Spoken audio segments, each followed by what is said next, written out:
Nous entendrons la communication de Gustavo Barra-Lobrès et de Laurie Bergeron, qui sera prononcée toutefois par Laurie aujourd'hui, et qui se nomme « Le prétexte de scientificité en éducation, quelques réflexions autour des savoirs produits et des implications sur la recherche et les pratiques enseignantes du courant des pratiques efficaces. » À toi. Merci beaucoup. Alors, bonjour tout le monde. Je m'appelle Laurie Bergeron. Comme David le disait, aujourd'hui, on va vraiment vous partager, je vais vous partager en mon nom et celui de Gustavo, des réflexions qu'on a eues autour du courant des pratiques efficaces à propos, c'est ça, des savoirs qui sont produits, mais aussi des implications, entre autres, sur la relation entre la recherche puis les pratiques enseignantes. Alors, avant de commencer, il me semblait quand même important de vous situer un peu l'origine de nos réflexions qui émergent en fait de nos travaux de recherche des dernières années qui s'intéressent entre autres à définir un champ théorique qui permettrait de situer des problématiques qui sont propres à l'adaptation scolaire. Plus récemment, je vous dirais que nos interactions, puis notre expérience de formateur, d'enseignant, puis d'orthopédagogue nous a aussi amené à approfondir une voie de recherche qu'on n'avait pas nécessairement anticipée, qui est liée à nos analyses autour des questions de scientificité, puis qui s'intéresse cette fois-ci aux conditions d'utilisation des résultats de recherche au sein des milieux éducatifs, mais aussi à analyser les discours qui fondent certains débats qui sont assez récurrents en éducation. Puis c'est dans ce contexte-là que le projet qu'on vous présente aujourd'hui prend forme. Alors, vous n'êtes pas sans savoir que depuis les dernières années, on constate que le pouvoir politique, il légifère de plus en plus en matière de scientificité.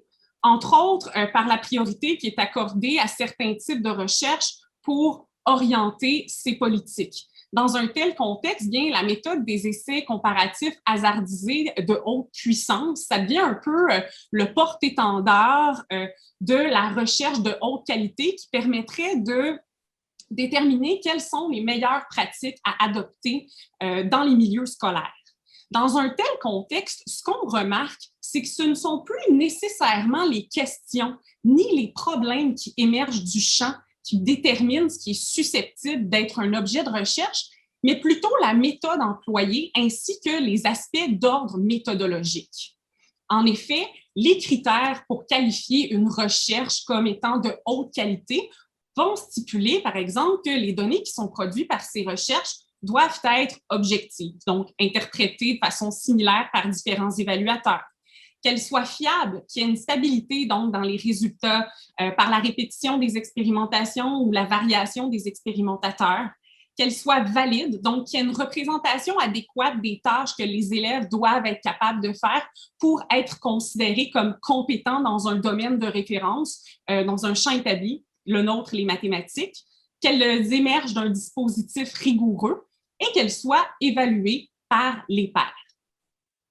Il nous semble qu'à travers ces critères, il y a beaucoup de non-dits, de présupposés épistémologiques qui ne sont pas nécessairement explicités, ni mis à débat ou même rapportés à des théories de référence.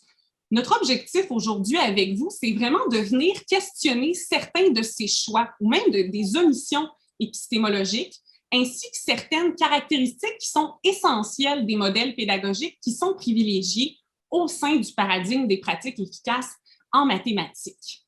Alors, cet exercice de questionnement-là, Gustavo et moi, on l'a fait à partir de l'analyse de plus d'une vingtaine de recherches dites de haute qualité, donc qui produit des données probantes et qui a comme objectif d'identifier les interventions pédagogiques les plus efficaces en maths auprès des élèves en difficulté. Puisqu'il serait plutôt ardu pour moi aujourd'hui de passer en revue toutes les études qu'on a analysées ensemble, je vous propose qu'on se penche sur un cas particulier pour vous montrer un peu une partie de l'exercice qu'on a fait d'analyse. Je vous propose donc le cas de la méta-analyse de Koensbergen puis Van Wyk qui a été publiée en 2003, une méta-analyse qui faisait un peu la synthèse d'études qui portent sur l'intervention en maths auprès d'élèves en difficulté. Alors, les auteurs, ils s'intéressent à l'impact de différents types d'enseignement pour différents domaines mathématiques en faisant l'hypothèse que ce n'est pas parce qu'une intervention est efficace pour un certain domaine mathématique qu'elle l'est nécessairement dans un autre domaine.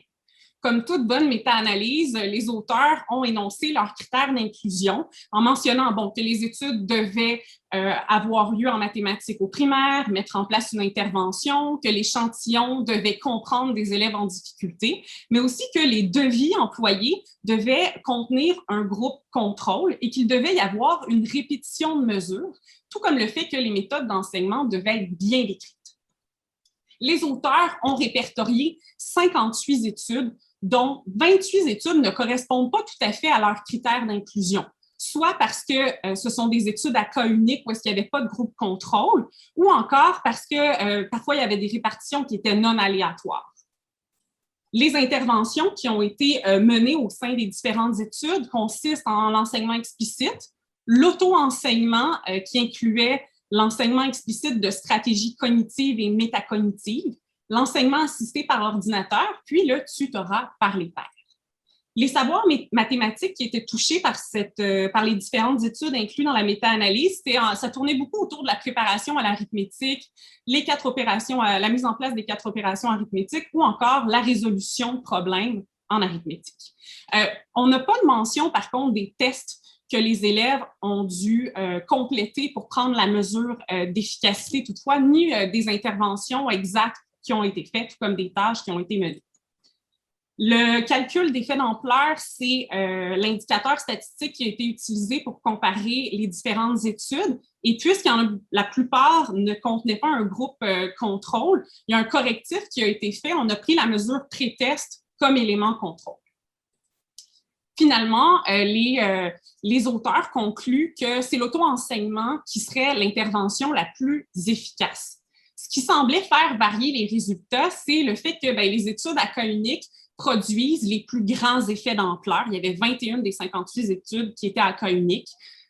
Les interventions les plus longues sont celles qui produisent le moindre effet, tout comme celles qui portent sur la résolution de problèmes. Et les plus grands effets d'ampleur s'obtiennent dans le domaine des compétences de base au sein de temporalités plus courtes. Alors, à la lueur des critères de scientificité pour cette seule étude-là, on peut déjà soulever certains questionnements, entre autres sur le plan des domaines mathématiques investis. Par exemple, on constate qu'on a principalement touché des compétences de base en arithmétique, mais pourtant, on ne repère aucune mention dans l'étude concernant ce qui est constitutif du champ de l'arithmétique. Ce qu'on comprend à partir de nos analyses, c'est que l'arithmétique, ça consisterait en la réalisation correcte d'un algorithme par l'application d'un ensemble de règles qui est imposé. De la même façon, on ne remarque aucune explicitation des interventions qui ont été menées ni des tâches qui ont été faites, tout comme des outils pour évaluer les connaissances. De la même manière, il n'y a aucune mention concernant les connaissances qui devraient être mises en place par les élèves, puis le type de tâches qu'ils devraient réussir pour justifier qu'ils sont compétents dans un tel domaine. Ces premiers éléments-là, ça nous amène déjà à remettre en question la pertinence des comparaisons entre études qui peuvent être effectuées. D'un autre côté, il nous semble aussi qu'il y a certains liens entre la temporalité des expérimentations, les contenus mathématiques, puis les modes d'enseignement qui n'ont pas nécessairement été remis en question. Par exemple, les expérimentations à court terme, c'est celles qui produisent le plus grand effet et elles portent par le fait même sur des objets ponctuels, donc plus faciles à être reproduits par un ensemble de règles transmis par des processus ostensifs.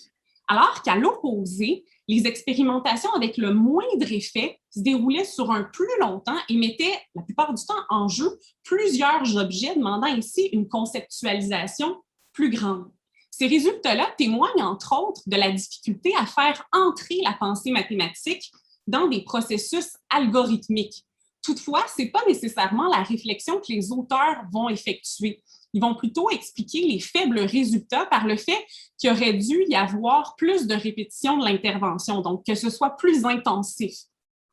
Tout ça, entre autres, ça témoigne de l'absence de l'analyse épistémologique du champ à l'étude, mais ça dévoile aussi une conception de l'apprentissage où l'apprentissage des règles et des algorithmes serait préalable à la résolution de problèmes.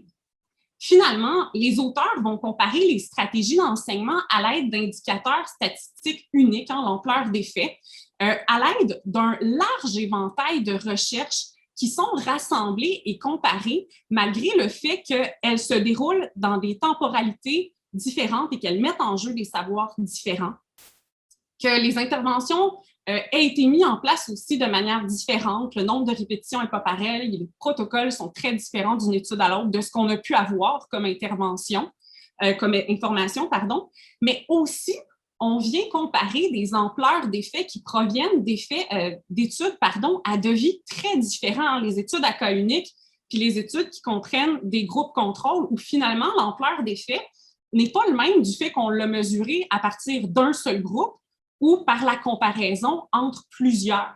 Ce qui nous fait questionner, entre autres, la portée des généralisations qui est possible de faire, mais aussi la teneur des liens de causalité qui sont mis de l'avant parce que les chercheurs ne respectent qu'en partie les critères de scientificité qu'ils s'imposent. Avec toutes ces questions-là en tête, une seconde partie de notre démarche à Gustavo et moi, ça a été d'aller chercher, analyser les études qui sont comprises dans les méta-analyses pour voir si on pourrait répondre à certains de nos questionnements concernant les domaines mathématiques investigués, les interventions et les outils d'évaluation. L'étude dont je vais vous parler aujourd'hui, c'est celle de Fuchs et de ses collègues de 2004 qui était inclus dans la méta-analyse de Kroijnsbergen, où l'objectif, c'était de comparer la réponse à des interventions réputées efficaces à propos de la résolution de problèmes auprès d'élèves de troisième année. Alors, les auteurs avaient une étude dans laquelle il y avait 8 groupes contrôle, 16 groupes expérimentaux divisés en 2 conditions. On n'avait pas une répartition aléatoire des participants, mais les auteurs mentionnent qu'il y a eu répartition aléatoire des enseignants. Donc, on a pigé sa condition. Il y avait 3 mesures qui ont été prises, une mesure pré-test, 2 mesures post-test. L'intervention s'est déroulée sur 16 semaines, où est-ce qu'il y a eu un entraînement à raison de 3 à 4 fois semaine sur des résolutions de problèmes, où les premières semaines ont été octroyées par un assistant de recherche et où les 12 autres semaines ont été octroyées par l'enseignant, et c'était une démarche scriptée. La première condition expérimentale consistait en l'enseignement explicite avec une modalité transfert où on devait enseigner les règles, les algorithmes, mais aussi les différentes structures de problèmes pour que les élèves puissent les reconnaître dans des quiz rapides et savoir la méthode à mettre en place pour résoudre chacun des types de problèmes. La deuxième condition expérimentale comprenait l'enseignement explicite avec transfert, mais on y ajoutait l'autorégulation, c'est-à-dire que les élèves s'auto-évaluaient fréquemment au cours des 16 semaines. La condition contrôle, elle, ce qu'on sait, c'est qu'ils suivaient le curriculum Math Advantage, mais on ne sait pas nécessairement sur quoi ils travaillaient durant ces 16 semaines-là. Les savoirs qui étaient touchés, la résolution de problèmes autour des compétences de base de calcul. Donc, les chercheurs ont choisi l'addition, la division-partage simple, l'addition répétée, puis ce qu'ils appellent les fonctions avancées. Donc, souvent, il y avait des équations lacunaires là-dedans. Les outils d'évaluation qui ont été utilisés, c'est un test un peu comme le Wyatt qui s'appelle le Terra Nova, qui vise à placer les élèves sur la courbe normale, à savoir où est-ce qu'ils sont par rapport à leurs compétences en lecture et en maths. Les 2 mesures transfert, c'était des tests maison. La première a eu lieu juste après l'intervention. C'était 10 problèmes qui étaient basés sur ceux qui avaient été vus durant l'entraînement. Et il y a eu un transfert proche pour voir si les élèves avaient bien compris. Une semaine après, contenant 7 problèmes, encore une fois, qui avaient été vus en classe, mais cette fois-ci, on y ajoutait des données superflues. Les conclusions, en fait, c'est que l'enseignement explicite avec autorégulation, c'est la méthode la plus efficace, mais les auteurs ajoutent que les élèves en difficulté ont besoin de plus de temps et plus d'intensité d'enseignement explicite sur les algorithmes de calcul, mais aussi sur la mise en mots des problèmes, donc en lien avec les stratégies cognitives et métacognitives. La recherche de Fuchs et de ses collègues, si elle nous a permis de mieux comprendre ce qui est en jeu dans les interventions mises en place, elle nous a toutefois amené à faire certains constats en lien avec les critères de scientificité. Commençons par la validité. Encore une fois, on n'a pas de justification ni d'explication concernant la provenance des tâches qui sont effectuées, mais aussi comment les domaines de savoir ont été choisis. On ne justifie pas en quoi les types de problèmes pour l'étude sont pertinents par rapport au domaine de référence. Puis de la même manière, on ne nous explique pas en quoi les tâches des tests maison proposées sont représentatives du domaine à l'étude. En fait, on a remarqué que les tests maison, c'était monnaie courante dans ces études-là. La plupart de celles qu'on a analysées, c'était des tests qui n'avaient pas été soumis à discussion dans la communauté de référence. En fait, tout se passe comme si l'analyse du domaine investi allait de soi. Sur le plan de la fiabilité des données, bien, comment est-ce qu'on justifie 2 mesures post-test presque identiques avec des tâches qui sont déjà connues des élèves de la condition expérimentale? Comment est-ce qu'on justifie le temps entre les 2 mesures post-test? En quoi une semaine garantit-il un réel transfert des apprentissages, si c'est ce qu'on veut mesurer? Comment est-ce qu'on prend en compte le fait qu'on a changé durant l'expérimentation d'expérimentateur, soit entre un assistant et un enseignant? Qu'est-ce qui motive, qu'est-ce qui justifie ces choix-là sur le plan théorique, entre autres? Ces éléments, pour ne nommer seulement que ceux-ci, parce qu'on pourrait en parler pendant longtemps, fait en sorte qu'on ne peut pas nécessairement affirmer qu'il y a une démarche rigoureuse, systématique qui a été mise en place, entre autres parce que la description complète du protocole mis en place, elle est absente.